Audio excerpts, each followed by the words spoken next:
Bonjour à tous, je vous présente aujourd'hui le tirage de la semaine du 27 août pour connaître un petit peu les énergies qui vont nous accompagner durant cette semaine à venir.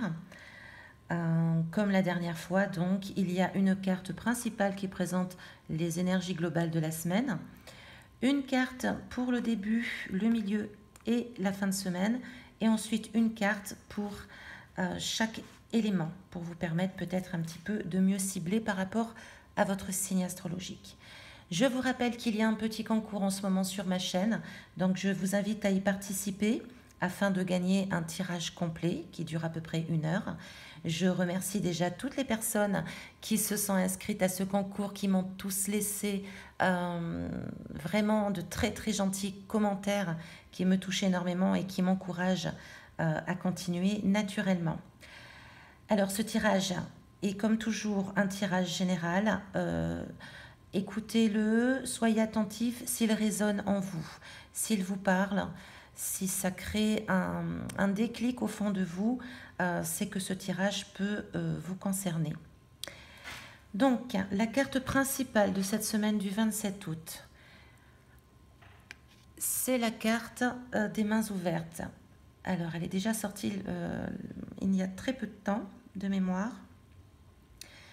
Cette carte nous invite à lâcher prise, à cesser de contrôler, à laisser la possibilité à l'univers, à la vie, de nous offrir des opportunités sans une volonté de contrôle, sans une volonté de pouvoir. On ne peut pas tout contrôler dans la vie. On essaye de créer notre vie, on essaye de créer des situations, des choses naturellement qui nous rendent heureux. Parfois, si nous avons affaire à des blocages insistants, s'il y a des choses auxquelles on a l'impression qu'on ne peut pas accéder, il vaut mieux peut-être lâcher prise. C'est ce que cette carte nous invite à réfléchir selon les situations dans lesquelles vous êtes. Nous ne pouvons pas contrôler toutes les situations et les personnes encore moins. Tout n'est pas sous contrôle. Il faut laisser aussi la place à la magie de l'univers, à ce que la vie nous présente et aux diverses opportunités qui peuvent venir à nous justement si nous lâchons prise sur ce que nous tenons à garder absolument. Donc c'est une invitation à se décrypter afin de laisser la possibilité de venir à nous une vacuité pleine de promesses. C'est vraiment se permettre d'avoir de nouvelles choses, de nouvelles opportunités si nous décidons de lâcher ce que nous agrippons d'une manière peut-être même un petit peu trop insistante. Voilà, donc cette carte, c'est pour la semaine du 27 août. C'est une énergie globale qui nous invite à garder les mains ouvertes pour accueillir ce qui peut venir à nous quand nous cessons de nous agripper à quelque chose justement qui peut-être ne nous convient pas ou ne nous apporte pas spécialement quelque chose de bon. En début de semaine, nous avons une très jolie carte qui nous invite à nous lancer, à faire le pas, à franchir un cap, à avancer surtout. Voilà. Cette carte, c'est une énergie qui nous accompagne dans le sens où elle nous incite à foncer. Alors à foncer, pas forcément tête baissée non plus, il faut réfléchir un peu avant, mais à avoir confiance en la vie, à avoir confiance, à écouter ses ressentis, son intuition et à suivre son cœur. Donc si votre cœur, pour quelque affaire que ce soit, vous donne envie d'avancer, de franchir un cap, vous pouvez lui faire confiance. Cette énergie nous invite aussi à sortir d'une certaine zone de confort, à quitter un petit peu peut-être une situation dans laquelle on stagne, dans laquelle la routine s'est installée, pour justement créer quelque chose de neuf, pour créer vraiment une avancée. Donc c'est une très jolie carte qui nous invite à aller de l'avant. Voilà, aller de l'avant, continuez, soit vous continuez sur votre lancée, surtout ne baissez pas les bras, soit vous décidez de quitter une zone de confort qui finalement vous apporte plus de routine et de stagnation qu'autre chose. Ça peut être, ben, pourquoi pas pour une rencontre qui peut être prometteuse. Donc, cette énergie nous invite vraiment à avancer et il se peut qu'en effet, elle nous détermine un petit peu en début de semaine. En milieu de semaine, nous avons une des plus belles cartes du jeu qui est sortie, c'est celle de la lumière. Alors, cette carte amoindrit éventuellement toutes les situations peut-être un peu difficiles. Elle met de la lumière aussi sur des situations qui peuvent s'avérer être difficiles. Cela peut signifier une révélation, une vérité, une réponse à des questions, des solutions trouvées.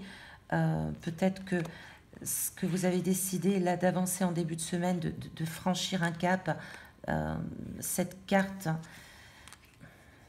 peut nous faire penser qu'en fait c'est une très bonne chose et qu'elle va justement, ce pas qui a été franchi, nous conduit vers la lumière, vers quelque chose de plus lumineux, de plus réussi, de plus agréable à vivre.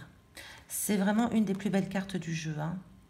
Donc en milieu de semaine, soyons attentifs à ce qui va se passer parce que ça peut être prometteur. En fin de semaine, donc j'ai deux cartes qui sont tombées au moment où je mélangeais le paquet. Nous avons d'abord la carte de l'eau qui est sortie. Cette carte peut nous dire qu'il peut s'agir d'émotions. Les émotions, les ressentis, les intuitions peuvent être très fortes en fin de semaine.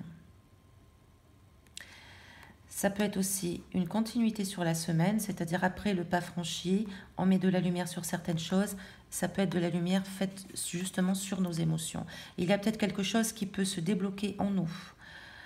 Une émotion que l'on a pu garder pendant trop longtemps, sur laquelle on va comprendre des choses. Il y a peut-être des prises de conscience qui vont se faire. La deuxième carte, qui est une très très belle carte aussi, c'est le mariage céleste.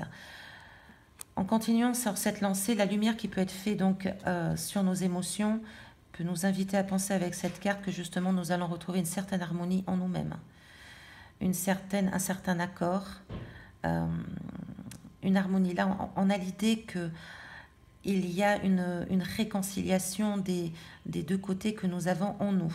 Donc le masculin, le féminin, le yin et le yang. C'est une semaine, je pense, qui peut être très importante avec ces énergies parce qu'en effet, elle peut nous aider à comprendre certaines choses qui sont enfouies en nous, qui est souvent dans le domaine de nos émotions profondes. Nous avons les signes d'eau aussi qui peuvent être très sensitifs cette semaine-ci. Voilà, donc Cancer, les Scorpions et les Poissons.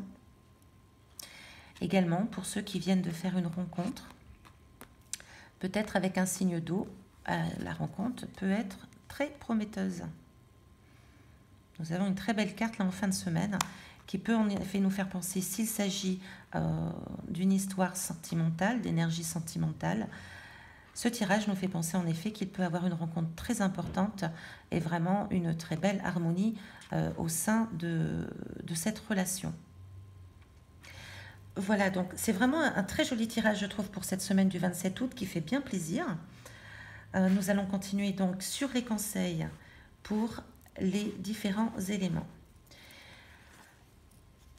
Alors, pour les signes de feu, donc Bélier, Lion et Sagittaire, cette carte vous invite à vous amuser, à faire la fête, à profiter de festivités, à vous libérer un petit peu l'esprit de tout encombrement pour profiter un petit peu de la vie, de laisser agir votre spontanéité, votre joie de vivre, votre envie de vous amuser.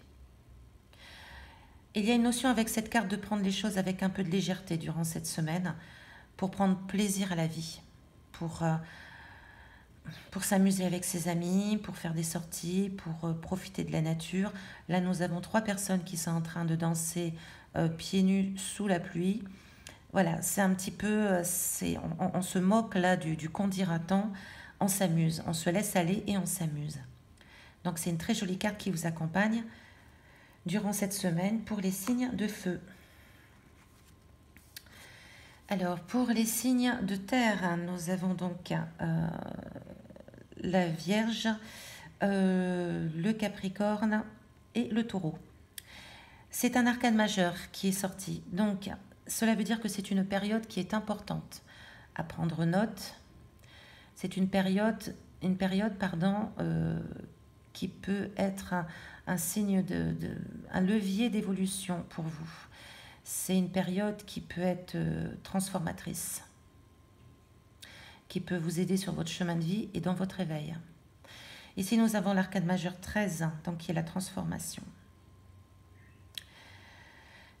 Alors, si vous avez passé des moments difficiles dernièrement, sachez que ces moments difficiles sont parfois nécessaires même à vivre pour mourir afin de renaître. Voilà. On a l'idée du phénix, d'ailleurs, qui est juste derrière. Il faut parfois se défaire de nos vieux schémas, de nos conditionnements, de situations contraignantes, afin de renaître libre, de renaître plus authentique, de renaître plus grand, plus adulte. Il y a sûrement, pour certains signes de terre, peut-être une fin des choses qui s'annonce. Une fin des choses dans n'importe quelle situation que ce soit. Hein. On arrête quelque chose, on boucle quelque chose, on fait mourir quelque chose pour renaître. C'est une renaissance. Hein. Alors, il y a certes le cap difficile à passer de la mort symbolique, mais la renaissance est bien plus importante et c'est vraiment ce en quoi il faut garder la foi, malgré les moments difficiles passés, parce que la renaissance arrive juste après. Donc là, on a vraiment, c'est un arcane majeur très important pour vous, c'est une carte très importante pour vous, qui est peut-être pas facile, mais elle est très très très prometteuse. Donc c'est vraiment le phénix qui renaît de ses cendres. Ensuite, pour les signes d'air, donc les signes d'air, nous avons le Gémeaux, la Balance et le Verseau. 2 cartes sont tombées du jeu. Nous avons l'expérience de l'existence et l'instant présent. L'expérience de l'existence, c'est de prendre conscience que toute expérience est nécessaire à vivre. Tout ce que l'on vit comme expérience, qu'elle soit très agréable ou très douloureuse, ce sont des expériences qui nous permettent de grandir, de mûrir, de soigner notre enfant intérieur qui a pu être blessé par le passé. Là, on nous appelle à la maturité, à l'élévation, vraiment au fait de grandir et de bien s'attacher à bien comprendre chaque expérience. Il se peut que cette semaine du 27, vous veniez à comprendre certaines choses dans votre vie. Soyez attentif à l'expérience que vous vivez actuellement. Il est fort possible que vous compreniez quelque chose sur cette expérience, justement. Donc c'est très intéressant. La deuxième carte qui est celle de l'instant présent. Excusez-moi. L'instant présent, donc, qui vous invite à lâcher prise encore une fois.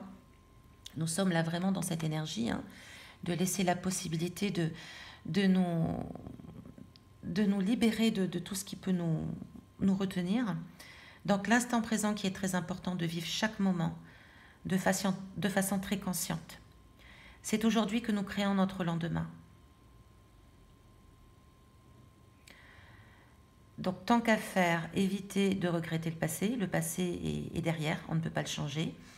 Et ne pas s'inquiéter pour l'avenir, parce que de toute manière, il n'est pas encore là. Et c'est aujourd'hui que vous le créez, l'avenir. Donc tout dépend de vous aujourd'hui.